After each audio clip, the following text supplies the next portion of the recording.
जो सामान रखा हुआ है पुराना, वो कक्ष खोला। वो कक्ष खोला तो उसमें एक परीक्षित को एक मुकुट दिखा। वो मुकुट सोने का था, बड़ा सुंदर मुकुट था, सोने का मुकुट।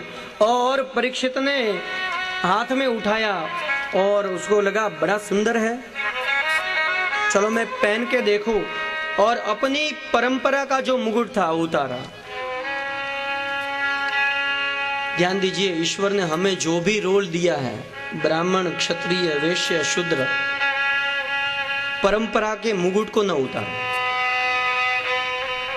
सब देव वंदन, सब पूजिए, लेकिन अपनी परंपरा को निभाइए। आपको क्या रोल मिला है वो पहले देखिए। यहां पर एक चूक हुई। परंपरा में जो स्वयं धर्म पहना करते थे, युधिष्ठिर पहना करते थे, और युधिष्ठिर का एक नाम है अजात शत्रु, वो उतार दिया और वो मुकुट पहना। अब वो मुकुट था जरासंध का मुकुट था, वो मुकुट जरासंध का था। और जरासंध ने आजीवन सारी धन जो है अनीति से ही बनाया था, अनीति से ही कमाया था। और वो मुकुट सर पे रखा, अनीति से बनाया हुआ धन था, अनीति से पाया हुआ वो जरासंध का सोने का मुकुट था, वो पहना और कली सवार हुआ।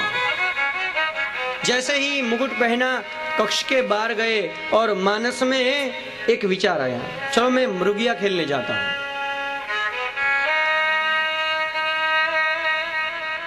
ऋषि जैसा जीवन है जिस राजा का, राजर्षि,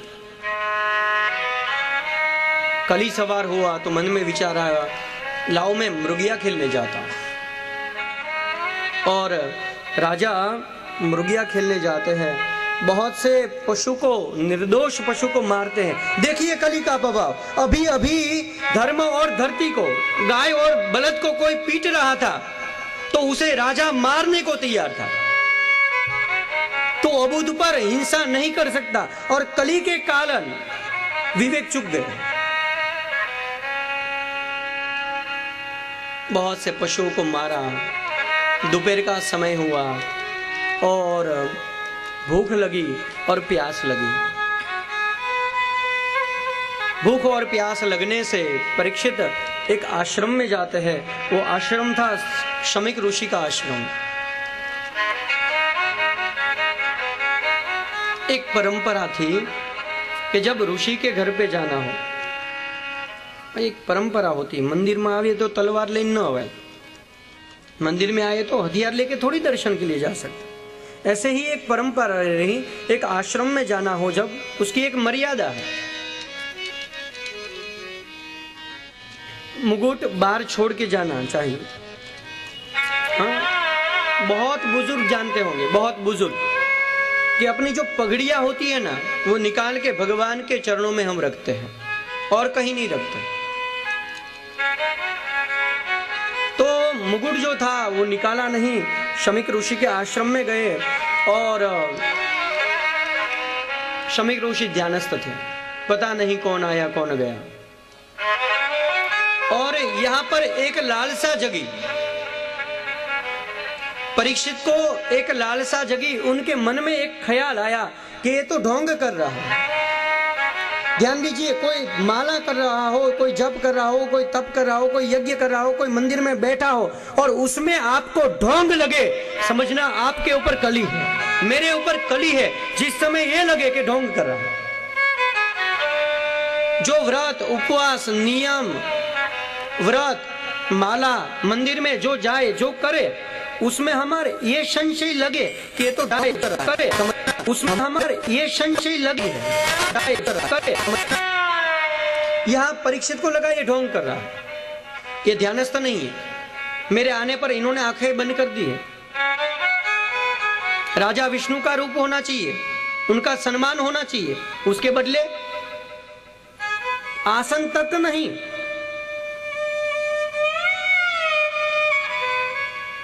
ये दूसरी गलती है।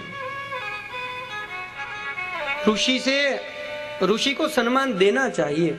उनके बदले जब उनके पास से सम्मान लेने की भावना जगे कि वो भी सामने मेरा पूजन करे, तब समझना आपके मानस में कली है। ऋषि ध्यानस्थ थे, कौन आया पता नहीं है, और ये आदमी था भूखा। અને ગુજરાતીમાં એક કહેવત છે, પેટ છે ને એ પાપ કરાવે। व्रत उपवास होना तो ही करना, अगर भूखे नहीं रख सको ज्यादा तो भूखा नहीं रहना। हम अपने ऊपर ही ले, जब बहुत भूख लगी हो और ऑफिस से आए और घर पे रसोई तैयार नहीं हो तो थोड़ी उग्रता आ जाती, हजी સુધી तैयार नहीं।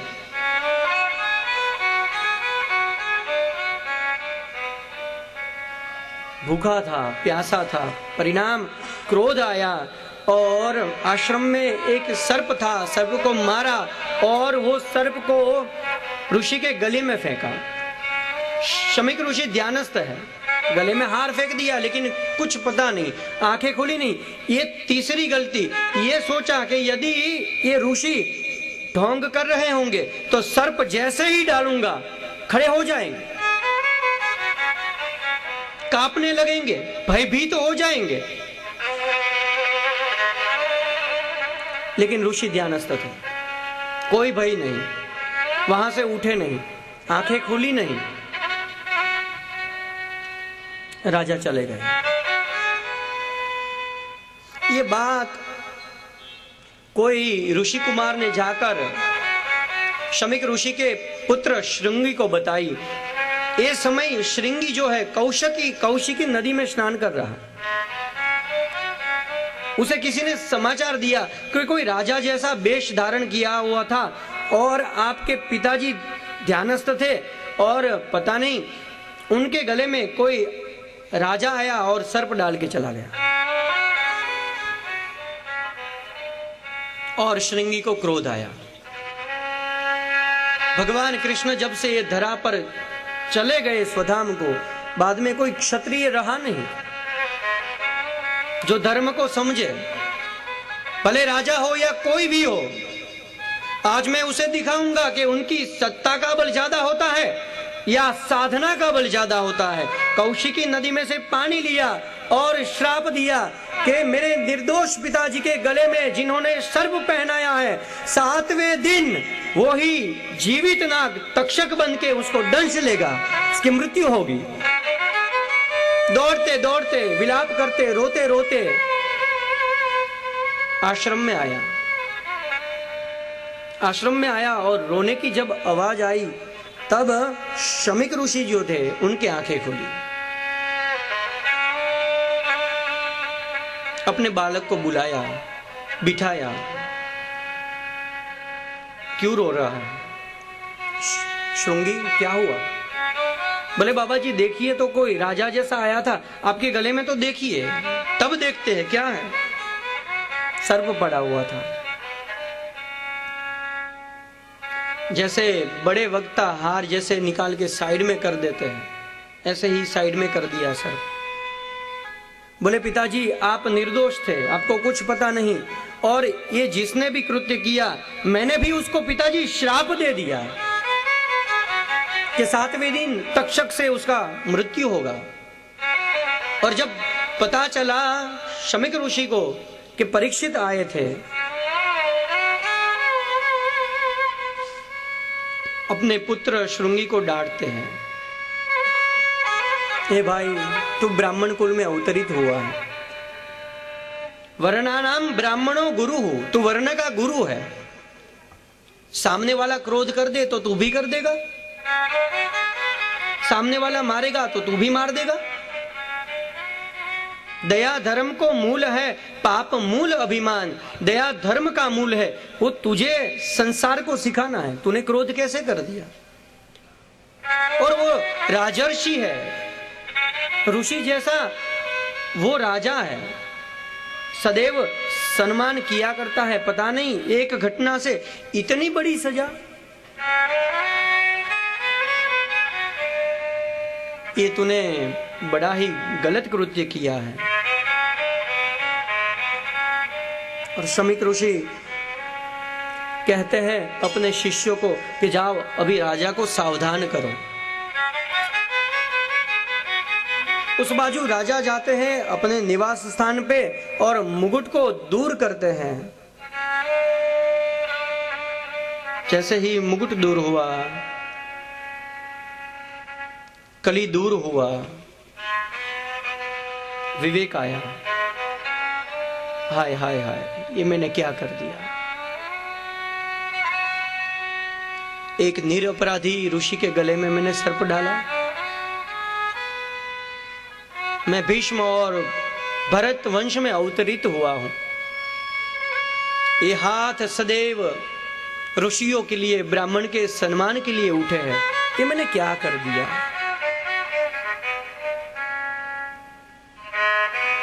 रोने लगे,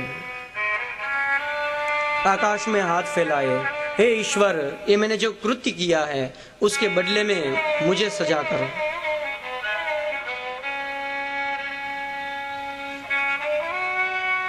गद्दी को छोड़ दिया। मन से निर्णय किया कि अब यहां पर बैठने का मेरा कोई अधिकार नहीं है। सत्ताधारी को जब पता चले ना, यहां से सीखना चाहिए। सत्ताधारी को जब पता चले, क्योंकि अपना कृत्य तो हर कोई जानता है, उनको जब पता चले कि मुझसे ये गलती हो गई है, उसी समय पद से हट जाना चाहिए।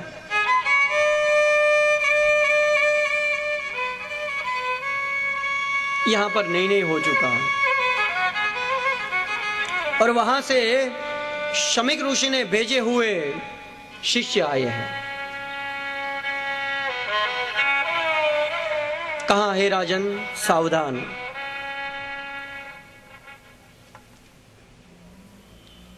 हे राजन सावधान, आपने जिस ऋषि का अपमान किया है उस ऋषि के बालक ने आपको श्राप दिया है, 7वें दिन तक्षक से आपकी मृत्यु होगी। और परीक्षित हर्षित हो गए। हे ठाकुर जी, मेरे मन की आपने सुन ली। मैंने मांगा था वो आपने मुझे दे दिया। अनशरण व्रत लिया और पुत्र जन्मेंद्र को गादी दे दी। गंगा की ओर चले। दृढ़ वैराग्य है। थोड़ी देर में हवा की तरह बात फैल गई, क्योंकि राजा जो थे वो धर्मज्ञ थे। और बात फैल गई कि ऋषि बालक ने छोटे से अपराध के लिए बहुत बड़ी सजा कर दी है।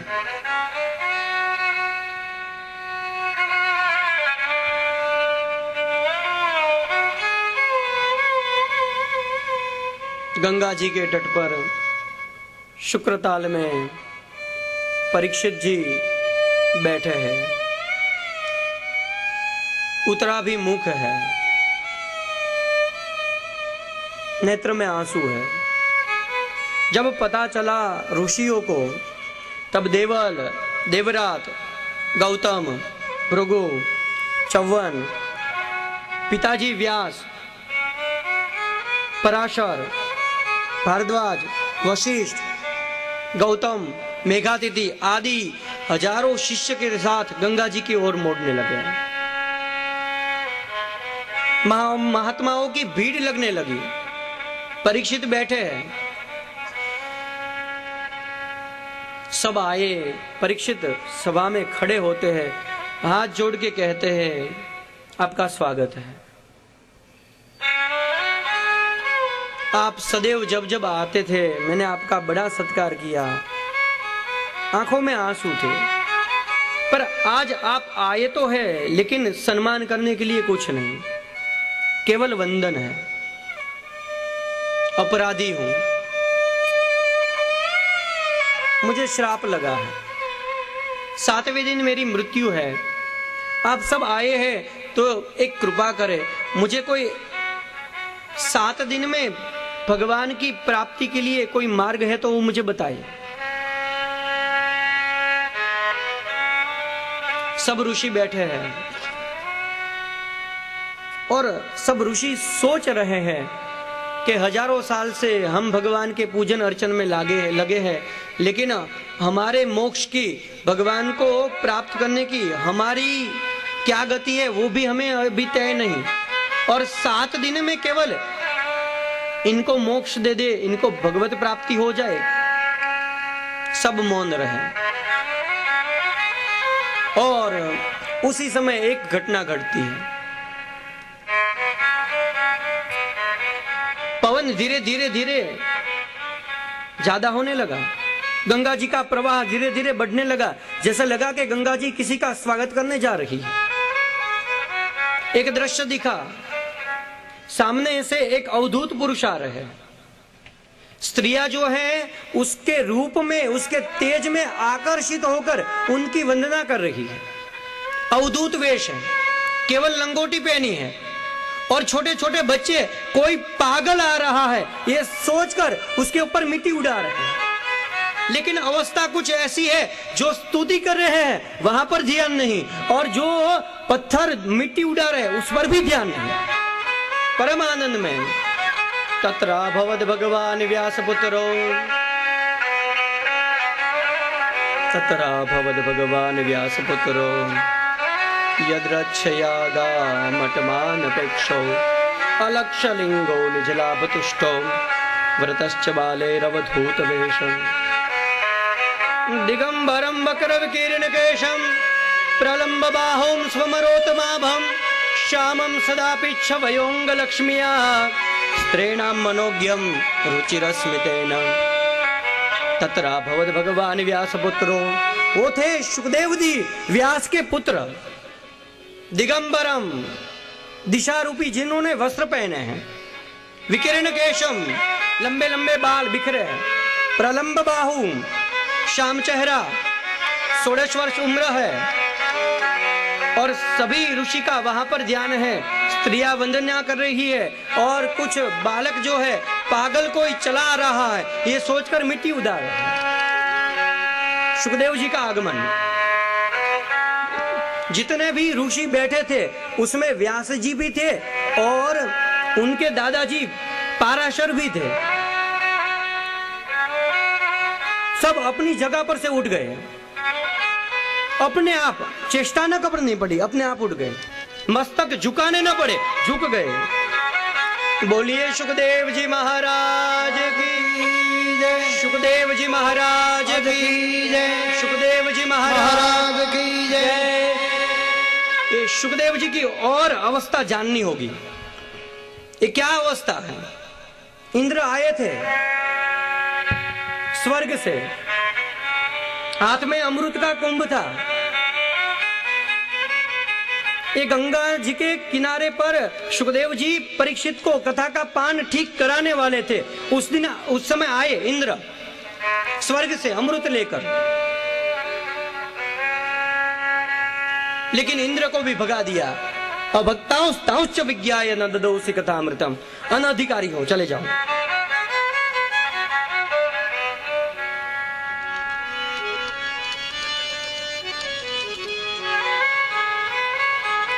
इसकी अवधूत अवस्था है, समझना बड़ा कठिन है। फिर भी देखिए, एक बात है, कथा तो बहने वाली थी, सब ऋषि बैठे थे, परीक्षित को कथा सुनाने ही वाले थे। तो फिर देवताओं ने ऐसा क्यों किया? अमृत का कुंभ लो और बदले में हमें कथा सुनाओ, ऐसा बोला। बैठ गए होते तो शांति से वो भी सुन लेते, कहाँ मना किया था। लेकिन साहब, एक अहंकार होता है, हम स्वर्ग के देवता हैं, हम इनके साथ में बैठ के कैसे सुने। एक पद पर व्यक्ति होता है ना, वहां फिर अहंकार होता है। अरे ये सब ऋषियां बैठे हैं, वो स्वर्ग की प्राप्ति के लिए बैठे हैं, और हम स्वयं स्वर्ग के देव हैं, उनके साथ बैठ के कैसे कथा सुने। और सुखदेव जी की अवस्था वो थी, उनके लिए देव भी ये थे और ऋषियां भी ये थे और पशु भी एक समान थे। ये अवस्था थी उनकी। अत्र तत्र सर्वत्र, सब में हरि व्यापक, सब में हरि देखते थे। इंद्र आया तो इंद्र कुछ नहीं, तू भी बैठ यहाँ ही, सुनना है तो सौदेबाजी मत कर।